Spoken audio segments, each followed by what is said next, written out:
Assalamualaikum. Nama saya Nur Alisha Mana binti Muhammad Nizam. Saya dari Jabatan Pendidikan Lawak Kanak-Kanak ingin membentangkan tajuk assignment yang diberikan oleh Miss kami, iaitu Miss Anor. Tajuk yang diberikan untuk assignment kali ini adalah tentang kajian tentang tokoh usahawan yang dipilih sendiri. Okey, pertama sekali saya nak mulakan dengan tokoh saya. Tokoh saya ni saya cerita sikit lah mula-mula hints. Okay. Tokoh saya ni dia bekerjasama dengan seorang lelaki ni. Dia macam satu company, dia ada dua bos lah kiranya. Tapi saya ambil tokoh dia yang saya ambil saya punya tokoh ni orang Melayu dan dia membuka satu company yang bernama The Holstein Milk Company, Sendian Berhad. Agak-agak kan? Awak semua tahu tak apa company The Holstein Milk ni? Dia jual apa Dia jual yogurt ke? Dia jual pizza ke? Okay, tak, semua tu tak. Okay, tokoh saya dia mengeluarkan tada! Susu. Okay, ni antara contoh susu yang dapat saya belilah dekat pasaran yang ada. Mesti semua orang kenal kan dengan susu Farm Fresh ni sebab susu dia sangatlah sedap dan harga dia murah. Tak macam susu-susu lain sebab ada susu yang macam mahal sikit lah. Tapi susu ni murah dan dia sedap sangat tau. Okay, susu pertama yang, Allahu Akbar. Susu pertama yang ada dekat tangan saya ni adalah susu Farm Fresh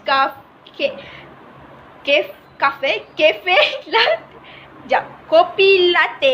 Senang bahasa Melayu kan? Kopi latte. Okay, ni contoh kopi latte dia.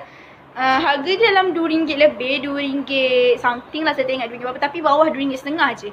Okay, dan satu lagi susu Farm Fresh Mangga Tango Yogurt. Okay, dua ni saya dapat dekat kedai dekat Bangi sebab dekat Mantin ni susah sikit lah nak cari susu ni. Mungkin sebab ni tak tahulah, saya pun tak tahu kenapa susah sangat nak cari kat sini.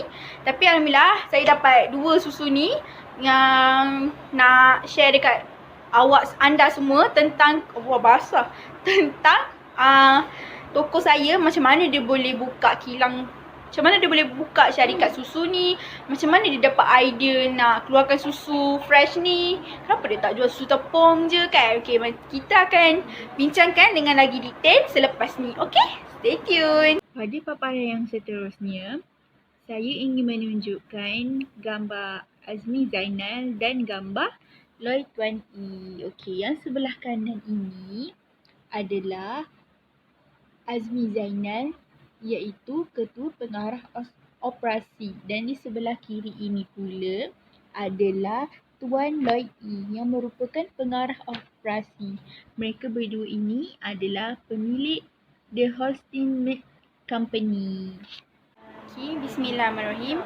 Okay, saya akan mulakan dengan tokoh yang saya janjikan tadi, yang kita akan bincangkan, huraikan lagi tentang apa yang tokoh saya ni dia buat untuk company dia berjaya sampai dah terkenal sampai sekarang. Okay, tokoh saya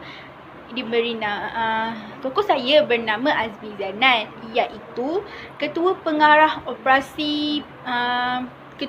Operasi bagi syarikat The Holstein Milk Company. Okay, syarikat dia ni, dia ada dua rakan kongsi tau. Seorang lagi tu nama dia, kalau tak silap saya, Tuan Loy E.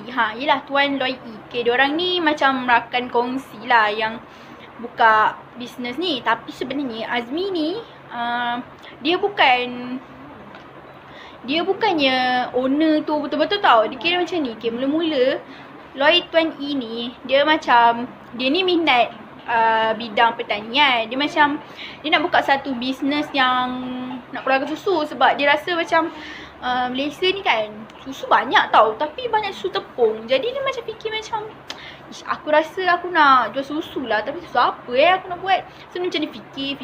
Lepas tu dia macam terdapat idea yang dia nak jual susu Farm Fresh ni, susu fresh dari lembu tu sendiri. Kiranya macam kalau macam dia keluarkan macam ni, susu lembu tu keluarkan susu hari ni, dia akan terus jual lah. Dia macam tak simpan nama sebab Dan sebab susu ni dia ada expired tau. Dia macam, dia tak adalah apa orang cakap simpan lama-lama baru jual. Sebab dia memang fresh betul-betul. Sebab dia bukan susu tepung. Dia susu yang dalam botol-botol comel macam ni.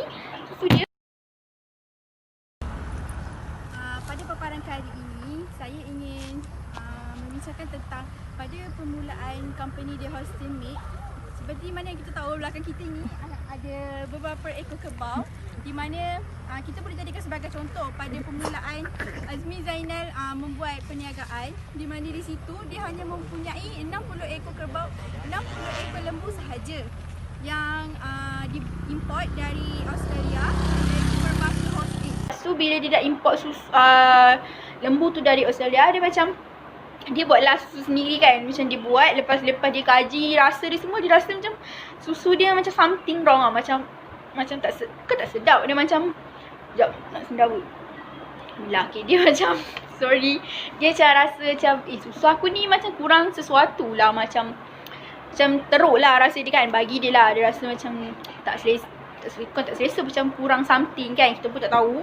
Okay, lepas tu dia fikir macam, aku ada seorang kawan ni, nama dia Azmi. Tapi dia ni pandai dalam bab-bab benda macam ni kan. So aku rasa aku nak panggil dia lah. Sebab tu lah dia panggil Lloyd Azmi ni untuk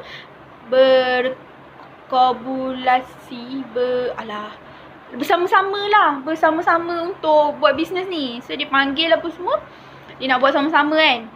Dari situlah Azmi Zainal ni dia mula menceburi dalam bidang pertanian susu ni lah, dalam produk tenun ni. Okay, dia mula-mula sikit kan. Okay, The Holstein Company ni dia ada ibu pejabat dia. Ibu pejabat dia dekat Selidi, Johor, Malaysia. Lepas tu, tahu tak, kilang dia ni ada 2 tau. Sebab dia kan kilang dia kan sekarang dah maju, dah berjaya kan. So dia dah ada 2 kilang. Yang pertama sekali dekat Muazzam Shah Pahang. Yang kedua dekat Lakin, Johor. Dia punya kilang dia besar gila tau.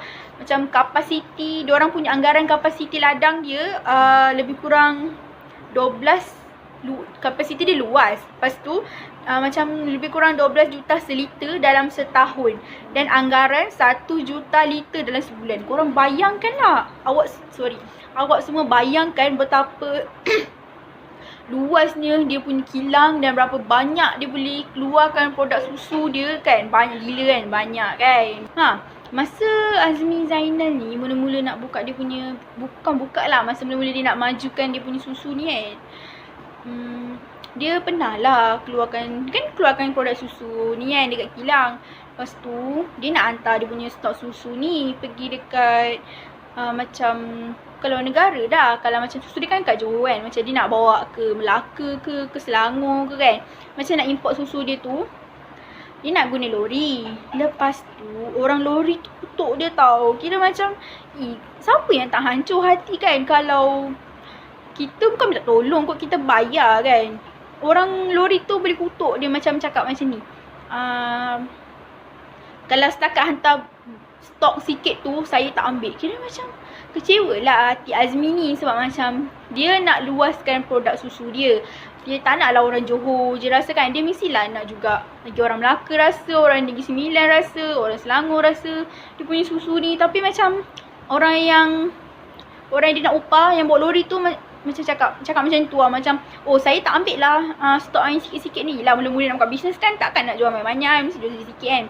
Macam orang cakap macam tu kat dia tau. Jadi dia macam tak apalah kalau macam tu. So dia ambil lah inisiatif lain untuk menggunakan bus express. Sedih jugalah sebab macam dia import susu dia guna bus express je. Kesian tau dia. So jadi dia pun guna je lah perkhidmatan bus express tu untuk hantar susu-susu dia. Okay, mula-mula memang slow sikit lah kan, sebab orang baru nak kenal susu dia. Lepas tu dia pagi dia jual dekat pasar pagi, bila malam dia jual kat pasar malam. Dia macam memang betul-betul dia bekerja keras untuk nak bagi orang rasa produk susu dia macam mana. Hari ni kita nak bina susu pakai.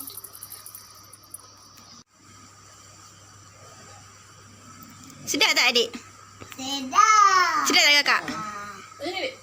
Tak. Minum susu bagus untuk apa? Kacang untuk kesehatan.